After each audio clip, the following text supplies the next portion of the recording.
এই ঘটনাৰ এতিয়া ফল পাবলৈ আৰম্ভ কৰিছে কিন্তু মেঘালয় হিংসাত্মক ঘটনাৰ পাছতে বিপৰ্যস্ত হৈ পৰিছে মেঘালয়ৰ পৰ্যটন ক্ষেত্ৰ শিলঙৰ সকলো হোটেল হোম ষ্টেৰ বুকিং বাতিল হৈছে খাচী ছাত্ৰ সন্থাৰ প্ৰতিবাদে লৈছিল হিংসাত্মক ৰূপ অসমৰ পৰা পৰ্যটক কঢ়িয়াই নিয়া বাহনত কৰিছিল আক্ৰমণৰ পৰা বাছি যোৱা নাছিল শিশু অকণমানি এটি শিশু বহি থকা এখন বাহনতো আক্ৰমণ কৰিছিল কেনে নিৰ্দয় হ'ব পাৰে এনে দুৰ্বৃত্ত মেঘালয়ৰ ঘটনাৰ পাছতে অসমত তীব্ৰ প্ৰতিবাদ আৰু মেঘালয়লৈ বাহন চলাচলত বাধা দিছে প্ৰতিবাদকাৰী আৰু ইয়াৰ পিছতেই শিলঙৰ যিটো পৰ্যটন ক্ষেত্ৰ শিলং বুলি নহয় সমগ্ৰ মেঘালয়ৰ আসলতে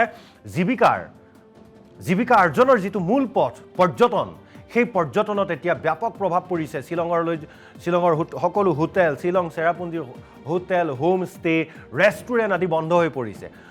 বুকিং বাতিল হৈছে হয়তো অনাগত 2-3 দিনলৈ এনে ধৰণৰ পৰিৱেশ পৰিস্থিতি হৈ থাকিব যদিহে পৰিস্থিতি হাম নাকাতে যদিহে এনে ধৰণৰ পৰিৱেশ আৰু 15 দিনমান যদি বৰ্তি থাকিবলৈ 15 দিন বাদেই দিয়ক এক সপ্তাহ 10 দিনো যদি এনে বৰ্তি থাকিবলৈ হয় তেনেহলে ব্যাপক লোকচানৰ সন্মুখীন হ'ব অসুবিধাৰ সন্মুখীন হ'ব সমগ্ৰ মেঘালয়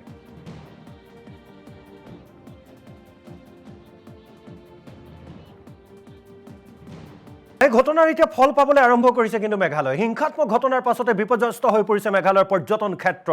শিলঙৰ সকলো হোটেল হোম ষ্টেৰ বুকিং বাতিল হৈছে খাচী ছাত্ৰ সন্থাৰ প্ৰতিবাদে লৈছিল হিংসাত্মক ৰূপ অসমৰ পৰা পৰ্যটক কঢ়িয়াই নিয়া বাহনত কৰিছিল আক্ৰমণৰ পৰা বাছি যোৱা নাছিল শিশু অকণমানি এটি শিশু বহি থকা এখন বাহনতো আক্ৰমণ কৰিছিল কেনে নিৰ্দয় হ'ব পাৰে এনে দুৰ্বৃত্ত মেঘালয়ৰ ঘটনাৰ পাছতে অসমত তীব্ৰ প্ৰতিবাদ আৰু মেঘালয়লৈ বাহন চলাচলত বাধা দিছে প্ৰতিবাদকাৰী আৰু ইয়াৰ পিছতেই শিলঙৰ যিটো পৰ্যটন ক্ষেত্ৰ শিলং বুলি নহয় সমগ্ৰ মেঘালয়ৰ আসলতে জীৱিকা অৰ্জনৰ যিটো মূল পথ পৰ্যটন সেই পৰ্যটনত এতিয়া ব্যাপক প্ৰভাৱ পৰিছে শিলঙৰ সকলো হোটেল শিলং চেৰাপুঞ্জীৰ হোটেল হোম ষ্টে ৰেষ্টুৰেণ্ট আদি বন্ধ হৈ পৰিছে বুকিং বাতিল হৈছে হয়তো অনাগত 2-3 দিনলৈ এনে ধৰণৰ পৰিৱেশ পৰিস্থিতি হৈ থাকিব যদিহে পৰিস্থিতি হাম নাকাতে যদিহে এনে ধৰণৰ পৰিৱেশ আৰু 15 দিনমান যদি বৰ্তি থাকিবলৈ 15 দিন বাদেই দিয়ক এক সপ্তাহ 10 দিনো যদি এনে বৰ্তি থাকিবলৈ হয় তেনেহলে ব্যাপক লোকচানৰ সন্মুখীন হ'ব অসুবিধাৰ সন্মুখীন হ'ব সমগ্ৰ মেঘালয়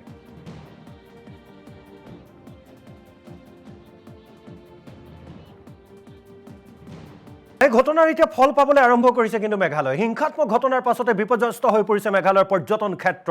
শিলঙৰ সকলো হোটেল হোম ষ্টেৰ বুকিং বাতিল হৈছে খাচী ছাত্ৰ সন্থাৰ প্ৰতিবাদে লৈছিল হিংসাত্মক ৰূপ অসমৰ পৰা পৰ্যটক কঢ়িয়াই নিয়া বাহনত কৰিছিল আক্ৰমণৰ পৰা বাছি যোৱা নাছিল শিশু অকণমানি এটি শিশু বহি থকা এখন বাহনতো আক্ৰমণ কৰিছিল কেনে নিৰ্দয় হ'ব পাৰে এনে দুৰ্বৃত্ত মেঘালয়ৰ ঘটনাৰ পাছতে অসমত তীব্ৰ প্ৰতিবাদ আৰু মেঘালয়লৈ বাহন চলাচলত বাধা দিছে প্ৰতিবাদকাৰী আৰু ইয়াৰ পিছতেই শিলঙৰ যিটো পৰ্যটন ক্ষেত্ৰ শিলং বুলি নহয় সমগ্ৰ মেঘালয়ৰ আসলতে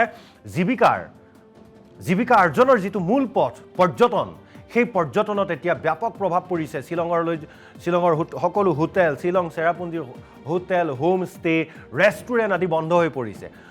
বুকিং বাতিল হৈছে হয়তো অনাগত 2-3 দিনলৈ এনে ধৰণৰ পৰিৱেশ পৰিস্থিতি হৈ থাকিব যদিহে পৰিস্থিতি হাম নাকাতে যদিহে এনে ধৰণৰ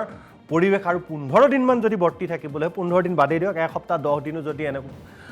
বৰ্তি থাকিবলৈ হয় তেনেহলে ব্যাপক লোকচানৰ সন্মুখীন হ'ব অসুবিধাৰ সন্মুখীন হ'ব সমগ্ৰ মেঘালয়